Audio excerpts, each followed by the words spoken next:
Hello, and a very warm welcome to you wherever you are joining us in the world today. My name's Julie Carter. I'm your host for this event. I'm a communications consultant, and I'm also proud to say I'm a post-menopausal woman.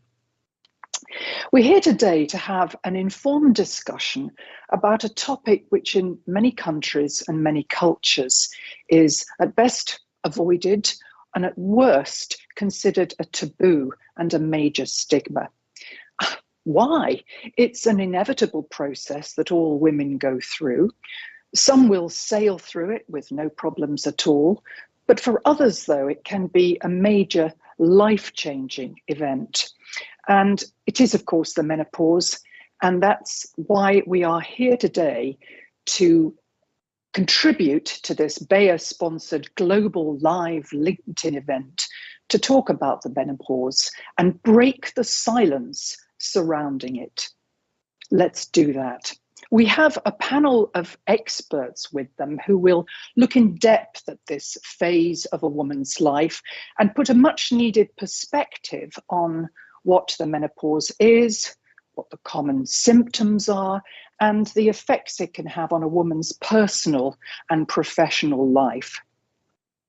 Now, I don't know about you, but my mother certainly never talked to me about the menopause. It was just not a subject that was brought up.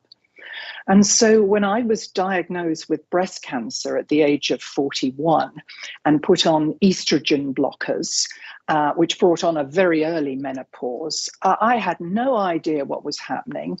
My mother wasn't much help, and nor were the doctors. It just simply wasn't discussed. So it was very overwhelming and scary. And I'm sure that I'm not alone. I'm sure there are many other women out there who actually feel the same. And there is so much help. And what we're hoping is in this conversation that we're having, that we can raise awareness of the menopause and we can shatter some of the myths surrounding it. And these myths go back generations and we are not best served by them. So let's just break the silence and start a conversation. Now, we want this event to be very much a conversation. And so it's thrilling to know that there are over 400 people joining in and more as I'm speaking now from all over the world, which is absolutely fabulous. We hope we're going to have lots of different perspectives. We've got a chat box, so do feel free to put your questions in as we go along. And if you'd like to tell us your name and where you're from, that's fantastic. If you prefer to remain anonymous, that's also okay. And I promise you that by the end of when we open up the floor to Q&A, I will put as many questions as I can to our fabulous panel in the time allocated. Now, I'd just like to flag up at this point that this is a non-product related event. So we won't be discussing the names of any products, or we won't be going into that kind of detail at all. So I'd just like to flag that up because it is important. So without further ado, let me introduce our panel.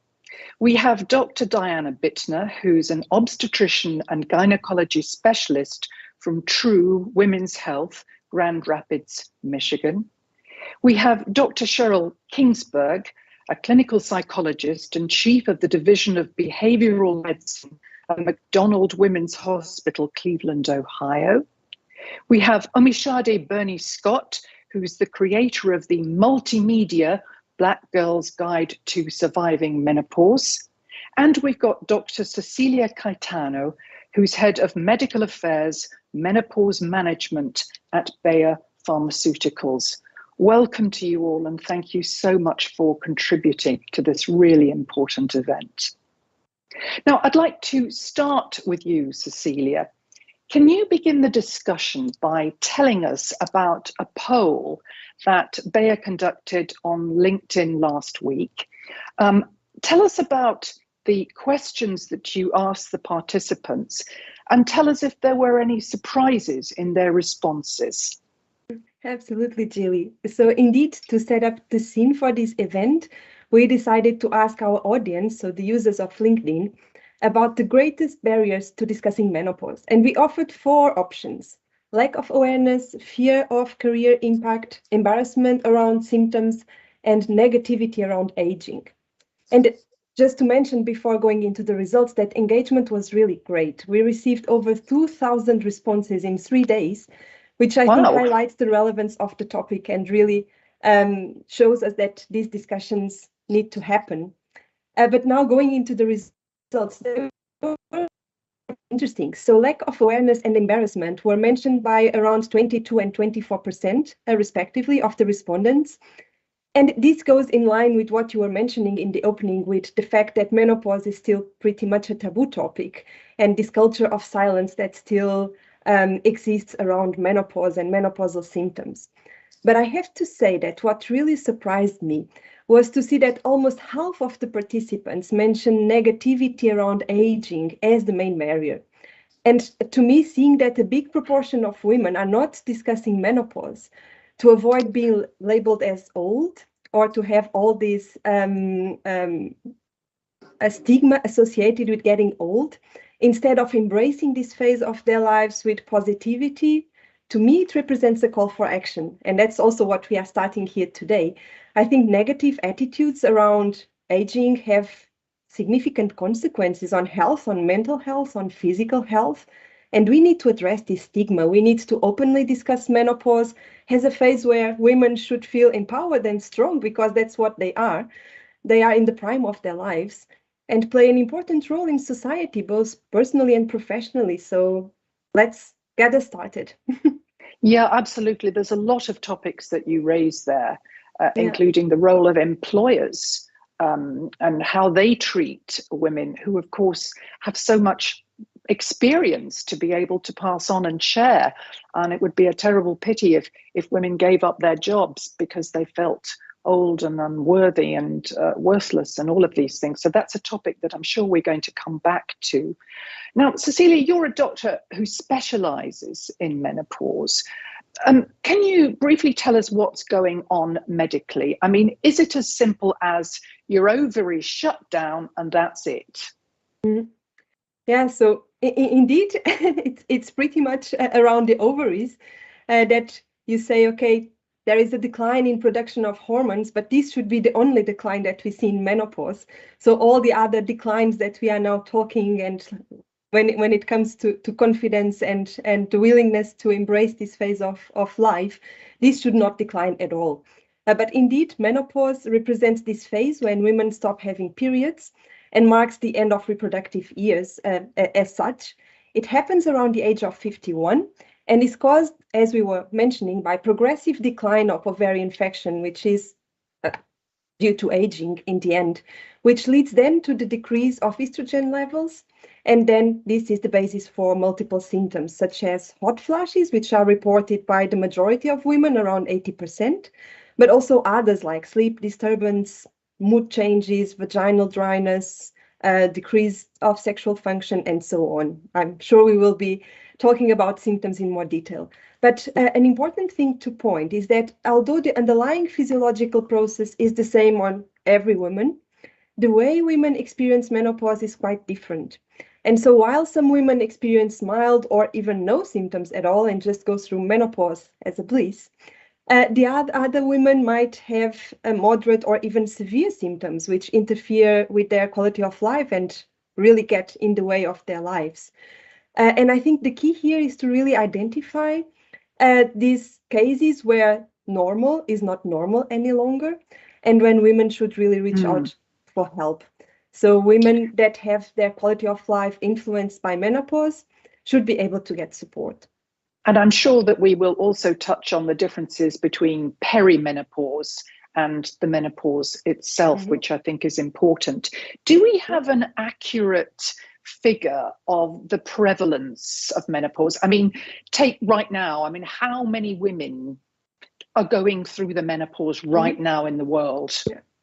Yeah, so talking about prevalence, menopause is not really a disease. It's part of women's life, so it will come sooner or later to 50% of the world population, that's certain. And it's a slam dunk. Yeah, absolutely. It's as certain as taxes for sure. But it is estimated that by 2030, the population in the world experiencing menopause is projected to increase to approximately 1.2 billion, with 47 million new entrants each year, which is also due to increased longevity, improvement of healthcare, and access to healthcare in general. So people are living longer, and women are living longer in menopause. So what's about having additional years to live if you don't have quality of life to go with them? Exactly. But as we've already said, it's a taboo subject. Mm-hmm. Why is it a taboo subject?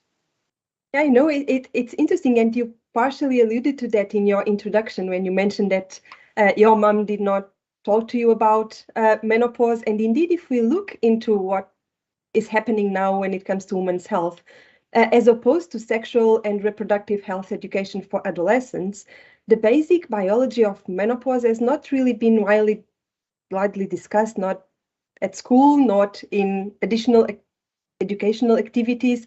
It's not really well understood by women through generations. Symptoms are often downplayed or misattributed. There is a lot of stigma around menopause, being in the workplace, being dealing with the symptoms of shifting with emotions and appearance during hot flashes in public places.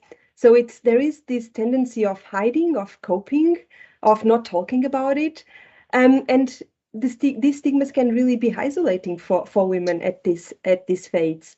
So the focus is pretty much on coping, and that's what I saw on my clinical times in my patients. They would not start the conversation because menopause is still this taboo topic. They felt embarrassed to talk about it because it's this part of being a woman, so that they felt they had to go through this heroically as their mothers did and suffering through it. And they were sometimes also not interested in any treatments. Sometimes they were relying on inaccurate sources of information. And so I think lack of awareness is really an important issue in menopause, because contrary to this talk that we receive before our first period, we are barely prepared for our last.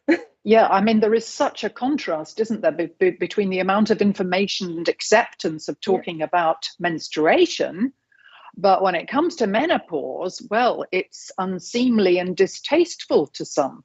Yeah, absolutely. So, I mean, how do you experience the discussion about the menopause? Do you feel in any way that hopefully it's becoming a little freer, a little franker? Are we losing a bit of the stigma now, in 2022? Yeah, absolutely, yes. I think we see now attitudes towards menopause really shifting dramatically around the world. Some countries are a bit ahead, like, for example, in the UK, where you see a lot of movement around menopause, and that's wonderful to see. I think in the end, family planning allowed women to plan their families, to invest in their education, to empower them to live their lives to the fullest. And menopause should not get in the way of these women. They are now more and more willing to advocate for themselves, to support other women. We also see more and more celebrities and politicians, important figures, openly sharing their stories, their struggles, how they approach menopause, how this impacted their lives. And this, I think, is inspiring thousands of women worldwide to do the same. And so in the end, I think menopause is a very important gender and age equality issue. And it is amazing to see how some countries like the UK, for example, are focusing on addressing this stigma, including the impact in the workplace, as we were mentioning before, and even adapt the work environment, come up with new guidance to support women in all stages of their lives. And menopause should not be exception. Very inspiring to see. You're right. And coming from the UK myself, I find it really encouraging that celebrities are actually standing up, and people do tend to take more notice. If you're a well-known person, people tend to buy your book, etc. But yeah, the UK is certainly being pioneering in this field, and I'm very proud of that. Thank you, Cecilia. I'd like to bring you in, Diana, at this point. Obviously, no two women are alike, but can we generalize about the symptoms associated with menopause? I was reading somewhere that there are up to 30 of them, and so different. crawling ants under your skin and goodness knows what else. So there are, thank you, Julie, and Cecilia, that was awesome. But there are 7 main symptoms that do affect women pretty consistently. And we love the study called the SWAN study, the study of women across the nation, done in the US at 8 different sites. And it really helped us understand and put some numbers to women of color, how they experience menopause symptoms the longest and more intense of any group, followed by white women, women of Hispanic background, and Asian descent. So 80% of women experience hot flashes, unlike Lucy's mom, who was in that lucky 20%. But hot flashes are probably the most. Changing periods, of course, and changing patterns of bleeding is that first sign in perimenopause, and we can go into the stages. Many women experience mood disorders, which I know Sheryl will talk about. Sexual dysfunction is very common. Loss of energy, difficulty with sleep is a very common issue. And so, those symptoms can be tracked, and I think it's really important that we put some objectivity around it. Other things can't be disregarded. Like you say, some people have a lot of joint pain. Some people get dizzy.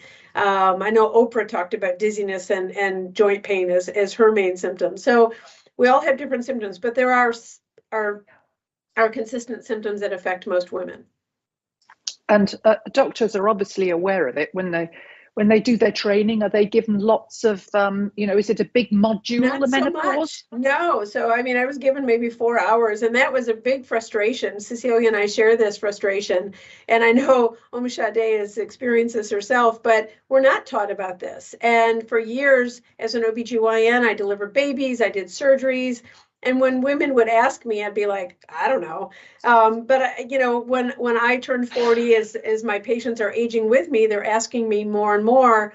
And so finally I thought, it's really responsible. I need to learn these things so I can help my patients. And once I knew all that could be done, I couldn't unknow it. Right. So it's like that's what's propelled me along this journey, is women deserve to know why they're having symptoms and maybe what their options are to do about them. Yeah. It's funny, isn't it, that some women, they really do sail through it and they never notice it. And they say, well, what's all the fuss about then? Mm-hmm.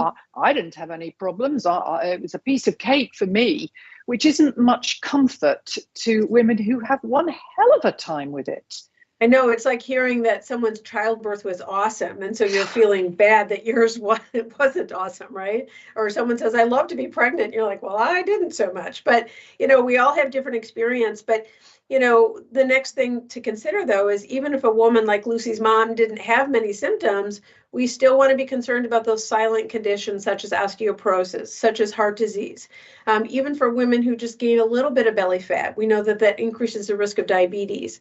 So in terms of the health consequences of menopause, it's a really significant thing to understand about each woman's body. And we can use this opportunity. I like to think of hot flashes as gifts that make us think, I got to get my act together. So if you only had one hot flash, use it as a gift to say, it's time to get my health in order. Yeah. And of course, you have to have an understanding doctor who also recognizes that is one of the early symptoms and then puts you on track for some advice, medication, whatever. It's got to be a partnership between you and your doctor. Agreed. And you've got to be prepared to talk about it. We can all talk about breaking the silence, but it's women themselves who need to be doing that. And just a quick interjection, I want physicians to be able to say, I don't know, right? I think that's a big issue. And Omisade will talk about this too, but it's okay as a physician. If you don't know, just say you don't know and refer your patient to resources that do know. It's okay to say, I don't know. Well, that's terrific. Thank you for that honesty. And Omisade, let's bring you in now.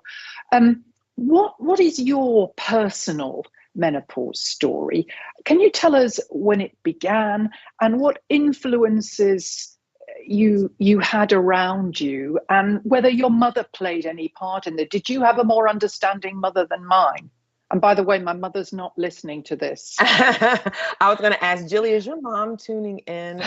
No, she's not. Okay. Well, first of all, thank you for the question. And thank you, Diana, for also reminding us about how important our relationship is with our healthcare provider, I started actually experiencing menopause, my perimenopausal phase in my late 30s, which is early when you think about it, right? I am actually almost 10 years postmenopausal. I had my last menstrual cycle in 2013. But when you go back to when I first started experiencing perimenopausal symptoms, I wasn't clear what they were. My first kind of physiological changes were differences in my menstrual cycle. It wasn't the onset of hot flashes. It was first that. And then with the changes in my menstrual cycle, I got pregnant at 40. Now, I already had a son. I had my first son when I was 25. And then we were pregnant at 40, and I experienced a pregnancy loss. And it was with that pregnancy loss that all of this information about menopause kind of came online for me. I am very, very lucky that my OBGYN, my primary care physician, and my therapist are all team OMI. I was not fortunate on the day that I went to the doctor, because I was spotting during this pregnancy loss, that my regular OBGYN was not in the office that day. So I saw her male partner, and her male partner was not great. And the interaction that he had with me and my ex-husband, my husband at the time, was just so dismissive, so matter of fact. And he used language that I had not become familiar with, as far as like, well, you know, you're advanced maternal age and, you know, perimenopause, people, you know, the increase of jargon. And I was like, and I'm spotting and I'm cramping and I'm crying. This is not the time to do that. So I went home and I ended up being counseled by people who love me, and they said, call your doctor. And when I called Dr. Artis back, she said, come back to the office in the morning. Let's do this again. And she was so gentle and kind with us. And we were, in fact, experiencing a pregnancy loss. But it was also, again, her kind of like giving me an access point to understand the language of perimenopause in that moment, but not amplifying that as the most important thing, because the most important thing is that I was having a miscarriage. And so she wanted me to get through that. Then we became pregnant again when I had my last son when I was 41. And all of that language came back online again in a different way throughout my pregnancy experience. And so I wish that my mom had been available to have these conversations. My mother passed away when I was 31. So my mom has been an ancestor for quite some time. And I was present with her when she made her transition. So I was her doula when she made her passing. And my mother was a registered nurse.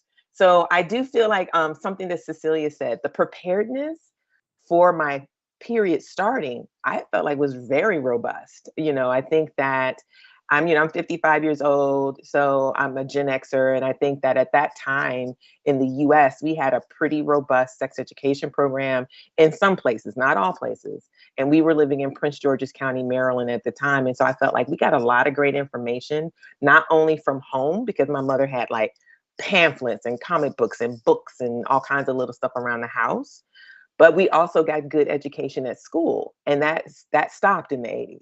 Be very clear, that went away. Like I feel like I finished right at the perfect time to get that information. And so I do believe in my heart of hearts that the conversation that I would be having with my mother right now would be so potent and so rich. We had a very sweet relationship. And sometimes she would say to me, I'm so glad you feel like you can tell me anything. And sometimes I wish you wouldn't, because I'm definitely that daughter who would say, listen, I need to ask you a question. She's like, okay. And she would not deny me ever. And so I think that some of the work that we're doing now with the Black Girls Guide is a bit of an ongoing conversation with my mother and her mother and my aunts. And I think of menopause as being a physiological experience, a cultural experience, and also a social political experience. And you mentioned your project, the Black Girls Guide to Surviving Menopause, which has been enormously helpful in raising awareness about the differences in symptoms. Perhaps I don't know too much about this. You're the expert. Particularly Black women have different experiences. this is obviously great news. What other projects, briefly, are you involved in to raise awareness for the next generation of women coming on, so they get a better deal than perhaps some of us did? Absolutely. So the project is engaged in intentional narrative and culture shift work. So we use storytelling based on popular education pedagogy and also based on Paulo Freire's pedagogy of the oppressed to create a space for marginalized people to talk about their experiences. So we tend to have three types of stories that are elevated. The stories of cis hetero Black women, which, you know, the SWAN study gives you a lot of great information around the elongated intensity of experiences that Black women have. But I think that the next iteration of any research will kind of do a deeper dive into why that might be connected to systemic oppression, might be connected to what the weathering that Black women often experience in society. So I think that's really important. And I'm looking forward to new research that's coming online to explore that more deeply. The second type of person that we tend to talk to are queer Black women. So women who identify as lesbian or bisexual or pansexual who are sharing their experiences because there's not a lot of support for queer folk who are going through menopause. They often feel silenced and erased in their menopausal experiences. And then the third person that we also talk to gender expansive trans genderqueer folk in that realm as well, because you know that people who decide to execute gender affirming treatment, whether that's hormones or to have surgery, often will experience menopause and don't feel prepared for that journey at all. And then the last group of people we tend to talk to are younger Black people, and they can be cis or queer or straight who experience menopause medically. So like yourself, like maybe they had breast cancer or cervical cancer or ovarian cancer or ovarian insufficiency, or, you know, like there's a myriad of experiences that we have had conversations with people who experienced menopause in their late 20s and their 30s and did not anticipate that, right? And so I think it's critical for us as a platform to center those stories, because I see story as a pathway to advocacy and also a pathway to policy change. So we're really excited about the intergenerational nature of the conversations that we have. And we also partner with national organizations that are engaged in advocacy and policy change work, so we can look at the connective tissue between menopause, Black women, and economics. And housing and mental health. So yeah. Sure. Wow, that is an amazing thing to take on, and bravo, how inspirational. Thank you. At this point, thank you. I'd just like to tell you that we've got people tuning in from all over the world, over 30 countries: Belgium, India, Austria, the US, China, UK, Pakistan, India, Panama, South Africa, and Germany. You're all very welcome indeed. And if you have questions for our wonderful panel, do put them in the chat box now, and shortly we'll be opening the floor to your questions. So hopefully we can address some of them to the panel. Back to you, Diana. I'm sure you would echo a lot of what Omisade has said around individual responses to the menopause. Can I just go back to this point about healthcare professionals really listening to women and the dialogue that's needed between the two? Right. Well, for example, you know, a lot of times when you go into the office, you're asked to look at a checkbox and check off those symptoms, let's say, of menopause, but you might feel in a visit it's rushed through, or it's seen as we've got to get to the cholesterol profile, et cetera. So it's really important to, number one, speak up as a patient going in to see your provider, or to say, I understand this couldn't be addressed today. Can I have an appointment to follow up? Or can I have a telehealth visit to follow up? So just number one, to be your best advocate. We as healthcare providers also have a responsibility to actually look at those sheets and to make a point of that. And, you know, my life work now is how can I make this easier? You know, we've started to develop digital tools at Curia, or, you know, how we can work together to provide tools to make it easier for the healthcare provider. I think one of the reasons that this has been stigmatized is that, you know, a woman might bring it up to her provider and it might be hushed or not brought up, or shunned away because of our issues of not wanting to say, I don't know, or not having a solution. You know, we like to fix stuff. We like to help people. And if we can't, we don't want to talk about it because we feel bad. So we need to put all that aside and just go forward with providing more information. So now, yeah, thank you. I understand that 2/3 of women won't receive hormonal treatment for various reasons, including maybe historic safety reasons, which we've moved on from. sure. Can non-hormonal treatments be helpful? Do they bring some relief? And what There's about so much. self-help, changes to diet and lifestyle, all of this? How can we be empowered to do something ourselves and not just rely on doctors? Well, for example, we know just from great studies at the North American Menopause Society last week that women who have earlier hot flashes tend to have an increased risk of heart disease. So not only are we more aware of, you know, number one, how can we be healthier in the menopause transition, but those same things that might cause, let's say, obesity, let's say high blood sugar, low blood sugar. So basically, lifestyle really does make a difference. And it needs to be a part of, you know, as Omisade mentioned, it needs to be a part of what we're studying now. Why does a Black woman have maybe symptoms that happen earlier? Is it because she has insulin resistance? Her blood sugars are higher. So, you know, just going back to drinking water, getting rid of sugar, making lunch the biggest meal, getting enough sleep, doing our gratitude and our metered breathing, those habits really make a difference. On top of it, you know, we know that 53% of women who are eligible for hormones aren't going to take it because of the fear of the physician or the healthcare provider or the fear of the woman that is unfounded. But also now there's many other non-hormonal treatments that are available and more coming down the pipeline. So we're really excited that we as providers have many more options for women. Terrific. Now, we focus quite a bit on the physical aspects of menopause, but we know that body and mind are related. And I'd like to ask you, Sheryl, to tell us a bit more about how women can be affected mentally. I've got friends who are getting divorced because it's just so overwhelming. Their partner doesn't understand them. They're feeling grief, loss, worthlessness. I'm sure you've heard all of this and much more.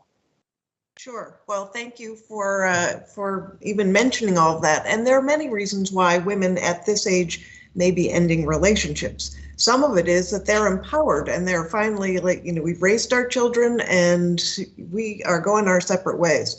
But let's talk about mental health. And to Diana's point about non-hormonal treatments, let's not forget that cognitive behavior therapy actually not only will address mental health issues, but it can also help with some of the vasomotor symptoms, hot flashes, night sweats. Really?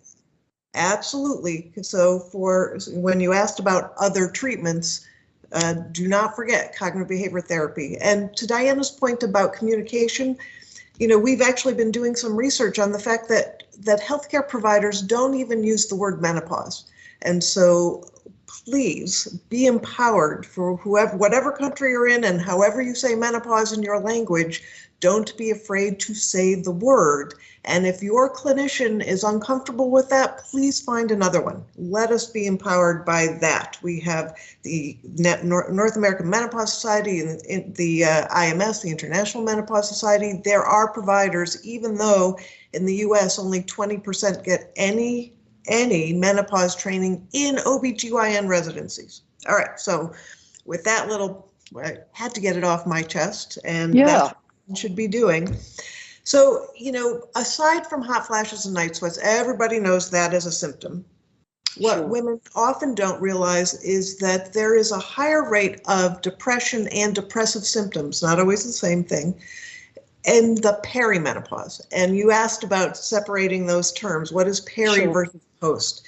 Peri is the time when your periods are changing, and it is the hormonal fluctuations, not just the decline in estrogen, that creates a lot of the symptoms, including mood symptoms.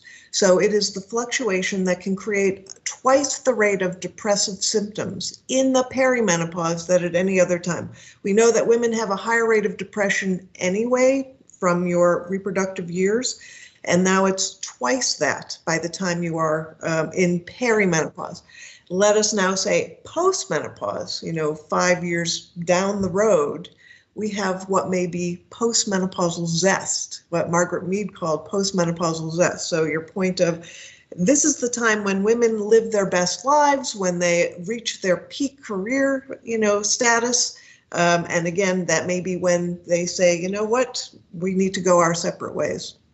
So there are things you can do, but you need to be aware that menopause and depression, perimenopause and depression do go hand in hand. Same thing for anxiety. And some women will experience anxiety because they're having palpitations that are related to those hot flashes and those night sweats, right? And insomnia, if you don't get good sleep, you're not going to be able to function fully in mood or even cognitively, which also we need to mention are cognitive changes.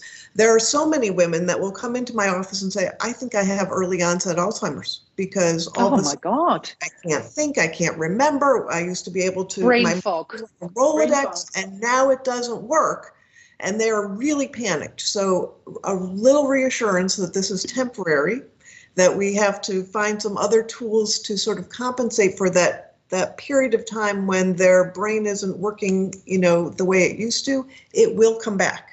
They are not doomed. They will come back. But employers need to also recognize that we need to empower women to kind of take a breath when those symptoms are occurring. So, and I want to make one more comment because Cecilia mentioned it about sexuality and you commented about relationships ending.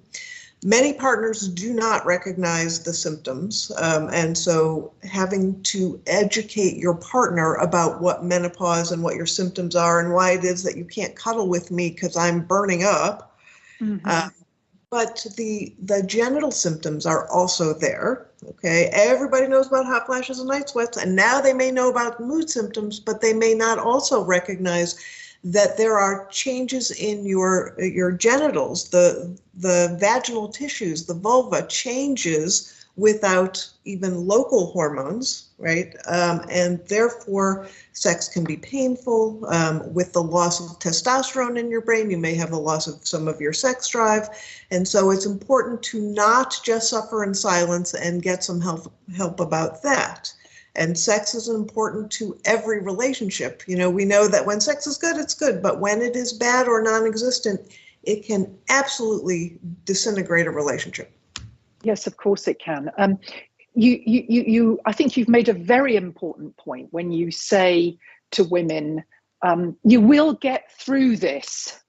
It just often doesn't seem like it when it can last up to 10 years. But I think this whole thing about you will get through this, there will be wonderful times ahead of you. Just because your fertility has stopped, it doesn't mean it's the end. It's the beginning. Yeah, I'll say to women, a different type of fulfilling life. I'll say to women, you are not broken, and they just lose it, with tears. Like, you're not broken. It's okay. We got your back, and again, to use this as a gift to maybe even learn about yourself and your relationship even more. Well, not having to worry about pregnancy, by the way, when you say loss of fertility, may be sad for some, but it is very freeing for others. We talked about, having contraception now allows, and by the way, please, if you are perimenopausal, do not assume, thank you, Omi, to your experience, do not assume that you can't get pregnant, because you can. So you need contraception in those perimenopausal years. All you need is one little egg to drop and there you go. So please pay attention to that. That's very important. Thank you for reminding us about that.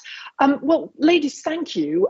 We've not finished the conversation yet. In fact, we're expanding it. I'd like to open the floor up now to the huge number of questions that we've got in. We've got one from here. Why do different women have different experience? Is it a factor of general health? Diana.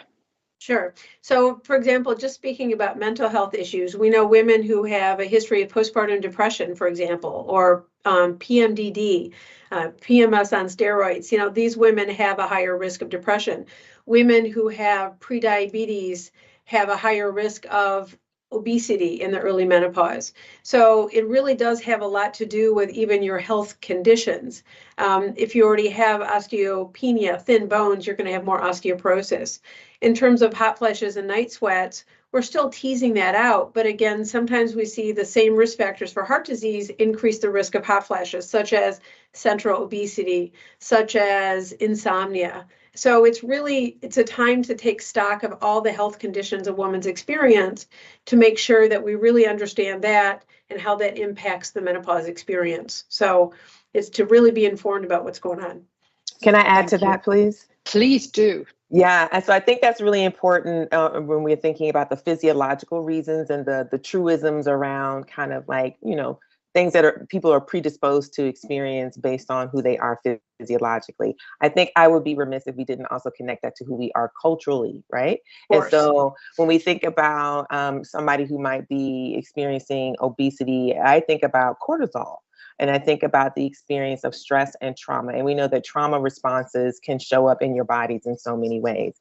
I think obesity can often be experienced as a trauma response when you got like consistent elevated cortisol, like your body is not able to process that. Now, I am not a doctor, nor am I a scientist or a researcher. This is my experience as a reproductive justice advocate. And so what we talk about in terms of trauma response, trauma-related responses, and how that might impact our health outcomes as Black people, Indigenous people, other non-Black people of color, you have to take in consideration some of the systemic oppression that people might be experiencing. So for example, I'll speak for myself. I'm a 7th generation Black Southern woman. So my experiences are going to be wildly different from Diana or Cecilia or Sheryl or yours, right?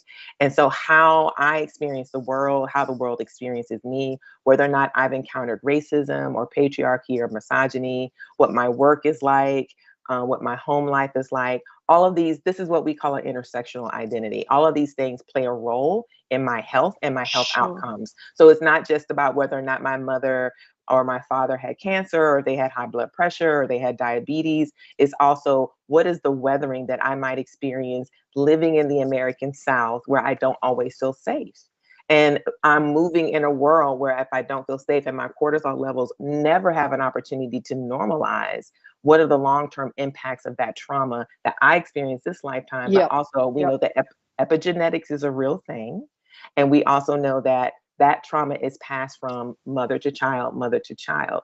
So I might be experiencing visceral trauma that wasn't even mine. It may be my grandmother's trauma. And I don't want us to kind of, when we talk about health disparities and we talk about the differences in the way that people experience things, there is a cultural and a social political reasoning as well that we should pay attention to. Yeah, I wish we had more time to explore those issues, but I would like to get a few more questions in. One from Julie. My company doesn't have a menopause policy. How can I encourage them to instigate one? And what should go in it? Who would like to take that one? I have a question for Julie. Do they have a pregnancy policy in their order? Yeah, I don't know if she can go back and forth, because we can take a huge lesson from all of the work that has happened in the US and other countries around supporting people who are pregnant in the workplace, right? So during your prenatal time, when you return to work, if you decide that you want to breastfeed, I know that in one of my old offices, they had a whole lactation room. So you could just like dip out, do what you needed to do, express your milk. There's a section in the refrigerator, so if everybody knew this is not creamer for the coffee or the tea, this is for my baby when I get home. And if they have that, how do we draw the connective tissue between what you are providing for people who are pregnant to what you could potentially provide for folk who are experiencing menopause? Absolutely, a very good point there, Sheryl. Yes, jump in. I would like to suggest that we go to the bottom dollar for employers and just let them know the cost of not appreciating menopause and menopause symptoms. There was just a study actually talked about at the North American Menopause Society estimating that there is a $1.8 billion cost to lost productivity because of menopause in the US. And therefore, if they don't want to respect women's needs because it's the right thing to do, they can at least respect it will cost them money. mind. Yeah. So that would be something you go back to your employer to talk about and say what you can. There's a great article. Sheryl and Portman, 2014, showed direct cost to business by women with untreated symptoms because of more ER visits, more doctor visits, absenteeism, presenteeism. And we know that 10% of women leave the workforce during menopause. Bio did a great survey on this. Yeah. Women just want to be understood. They want flexibility, and they want the ability to control the temperature at work. So we need to ask for it. And those that are doable, want to give them the specifics of here's what you can do. You can provide flexible hours. You can provide the fans. You can provide some menopause leave. And I'm sorry, Cecilia, I didn't mean to interrupt. Yeah, Cecilia, were you going to mention something about Bayer's policy? Yeah, well, I can certainly give an example. And we have now, moving again back to the example of the UK, we have in the UK a specific menopause policy. And we are also looking into making Bayer even more menopause friendly. So definitely this is an important topic. But something that is also motivating to see is that also medical societies are looking into this topic and bringing it really up in the agenda. So for example, the European Menopause and Andropause Society, EMAS, has selected the topic of menopause at work as a focus topic for the upcoming years. And they developed a full guidance providing information and specific action points for companies to consider, not only the companies like HR, like managers, but also HCPs to really look into this topic and start supporting their patients who are workers as well, and empower them to ask for support and to talk about menopause in the workplace. So I think that's maybe something that can be leveraged, Julie, in your case, to really provide not only the numbers, which always help, but also the guidance from medical societies and institutions. It's really important. Good, thank you for that. A question for both Diana and Sheryl. How can we prepare our partners so they can give us the right support as we go through the menopause? Now, we touched on this very gently, but Diana, you were telling me earlier before we began this event that you've got a book and you've written a chapter about it, and you just hand the book to the man or the woman and say, get on with it. Is that right? The book is called, I forgot the name of the book. I Can Age Like That. And so there's a chapter in the book that you just hand, brain fog, that you just hand to your partner. But I think it's all about being curious and about offering language. You know, this is a difficult thing for me to bring up. I'd really like to talk about why I want the room cooler, why my sexual interest is dropped because it hurts. You know, these are common things. I'd like to talk about this together so we can grow closer through this, not further apart. And I think just opening that conversation can make it easier. I'm sure, Sheryl, you've got some great tips on this too.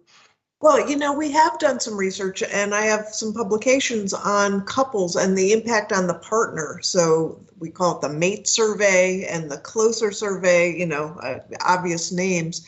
But partners, including male partners, are very interested.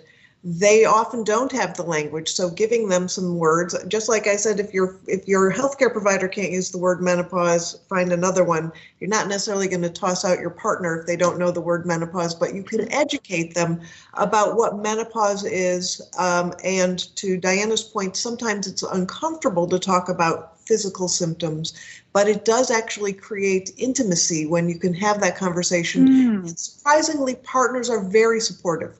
They want to help. You know, They're scared. The stereotype. They don't know how to bring it up.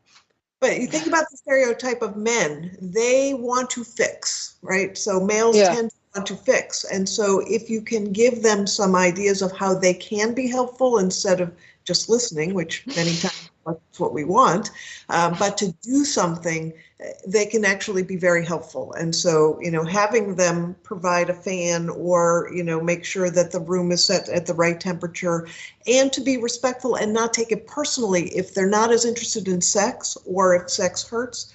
Oftentimes the partner feels very rejected. What, don't you want me? How could you not want sex? And so having that conversation so that there is a balance and a communication actually can enhance the relationship. And of course, there are. Can I add yes. something, Julie? Sure. One of the questions that we often are asked with the Black Girls Guide is, how do I get people to see me more fully? So whether that's your partner, right? And whether your partner is a man or a woman or whatever, how do I get my person to see me more fully? How do I get my kids to see me more fully? My colleagues to see me more fully? It is, I think, what we're elevating, this very specific question about partners, whether it's your spouse or a lover or a long-term partner, is really about the curiosity that Diana brings up. How am I being more curious about seeing you in your fullest personhood, no matter what change of life you're going through, right? And I love this thing you said, Sheryl, about intimacy. We have a lot of conversations about intimacy and pleasure, and like, what does it mean to be a menopausal person who has a pleasure plan? And part of a pleasure plan is exploring intimacy that is not necessarily sexualized. So much of our understanding of intimacy and pleasure is penetrative. It's pretty much like we're talking about sexual intercourse. If we remember that good sex begins in your brain, and that communication is key to amazing pleasure, consensual sex, then also that translates to a different level of intimacy that you might have with your partner when you start talking about what you're experiencing. So it's not just also the physical pieces, but it's the emotional, the mental, and for lack of a better word, spiritual pieces of who you are that you want to invite your partner to see. Great. Another medical question come in from Joy. Thinking of the psychological impacts, how can we distinguish between those as temporary and menopausal as opposed to something more serious and permanent? Now, take, for example, bloating. That could be part of the menopause or the perimenopause, but it could be something more sinister like ovarian cancer. You don't want to be hysterical when you go and see the doctor, but you've got to have a very understanding GP, haven't you, who could be able to pick up that stuff. Well, I think number one, it's really important to have a GYN, a full pelvic exam every year, even if a pap smear is not required every year, at least to have that exam. But again, not to blow off things like bloating, but also thinking about medical things. Hot flashes can be indicative of thyroid disorders. So it's very important to have a general exam, general blood work. We look at A1C or a blood sugar. We look at thyroid studies. We look at a metabolic profile. But it's not to blow off those symptoms, even if they're subtle, to make sure they're addressed. If your bleeding is irregular and heavy, don't just blow it off to the perimenopause. There's a good book called Cancer Schmancer by Fran Dresser in the US, who had irregular heavy bleeding during the perimenopause. And she was just patted on the head and said, this is just the perimenopause. She finally had a biopsy by the 7th provider, and she had stage 3 uterine cancer. So it's very important to make sure that these symptoms are addressed before we just say it's menopause. Good question. Have you got anything to add, Sheryl or Cecilia, on that? Well, I think the question about psychological changes and whether mood is now, are you permanently depressed? First of all, whether or not your depression, if you will, is caused by those hormonal shifts or some other source, it's still depression and still needs to be treated. And so sometimes hormones can help balance moods, but that is not an antidepressant.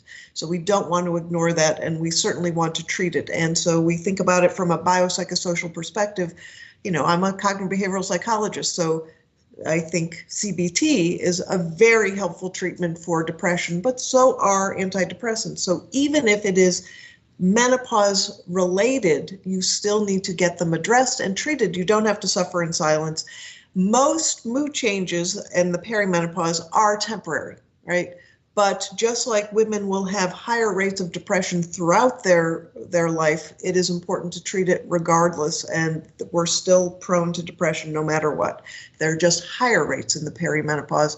There are treatments, and you don't have to suffer. Cecilia, anything to add on that? I just wanted to add that even in menopausal symptoms, which are temporary, some of them can be quite chronic. So mainly women with severe hot flashes, for example, they can last more than 10 years. So this kind of thought, okay, it's just 2 or 3 years that I will cope with this and then I'm done might not be really the case. So speaking to your healthcare provider is really key. It's And I'm really sure important too when women have new onset hot flashes. Let's say hot flashes come, they go, and then let's say a 70-year-old woman has new onset hot flashes.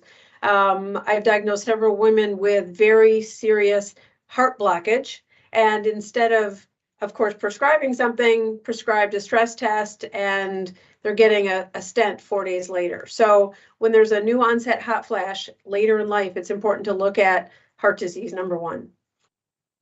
Good. Very quick one for you, Omisade. We're running out of time. Are there some precautions to take to reduce symptoms of menopause for women of colour? Does exercising, have a good sleep, etc. help? And that's from Tanya. Very quickly, Omisade. Absolutely, Tanya. Exercising helps everybody. But I would say more specifically, I'll use myself as an example. I know that caffeine exacerbated my hot flashes, and also spicy food exacerbated my hot flashes. So there was a way that my body was, the hot flash was information. And so when I would have too much caffeine, the hot flashes would be really intense. When I reduced the caffeine, it was like, oh, so moving your body regularly, drinking more water, trying your very, very best to get restorative sleep, not just like resting for 2-3 hours, but figuring out what you need to do to kind of reset your sleep clock. Thinking about different foods and how they interact with your system. All of those things are things that you have control over. I also recognize that some of those things are not always available to everybody because we have different socioeconomic status. And so it might not be easy for someone to get rest when they work at night. It might not be easy for someone to move their body all the time if they're working 2 or 3 jobs. But if you have the capacity and the ability to do those things, to build them into your life and find how to do it one day at a time, not to stress yourself out. And if you fall off, get back on. You know, there's no perfection in this journey with menopause. It's just a commitment to being the best person that you can possibly be and loving yourself the best way you know how, and knowing that you'll have support to do that. What a fantastic way to end this event. Those inspiring, empowering words from you, Omisade. I'd like to thank everybody for taking part in this, whether you've been in the audience, sending in questions, really fantastic. And also the panel, thank you for being here for us today.